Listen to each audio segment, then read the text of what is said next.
De vaarwij in Kolmersweg is weer beperkt iepen voor bestemmingsverkeer.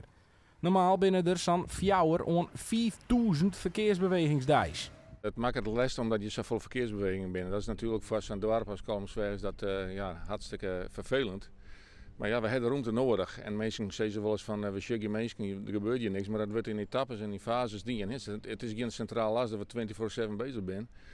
Dus het is een oortype werk. En de planning van het asfalt wordt vaak 4 weken vooruitgepland. Dus we kunnen net zeggen van laat het asfalt deze week maar komen. Helaas werkt het zo net in de wegenbouw.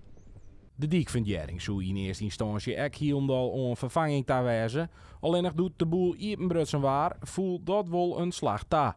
Daarom kon de dik maar hemelveert weer iepen van mensen die er wijzen moesten. Toen hebben we zo'n van bestemmingsverkeer door met iepen, maar helaas is het toch social media wordt het snel verspreid, dus het water droog. En toen hebben we zo'n van is het wel verstandig om dit te doen. Dus wij gaan nou beperkt iepen, maar een hele baanafzetting om het verkeer toch wat uit te remmen. Want de klachten die hier spelen in het verleden, de trillingen, die willen we eigenlijk zoveel mogelijk beperken. Die binnen nou dus nog wel, omdat die waai nog net klaar is. Maar na je weekend, het is die waanzin, maakt je het werk aan. Dan hopen we dat het dan alweer weer voor elkaar is. Zeg maar. De diek is dus 30 en 31 mei nog 1 keer helemaal afsluiten. Daarna is de trogong weer tagonkelijk.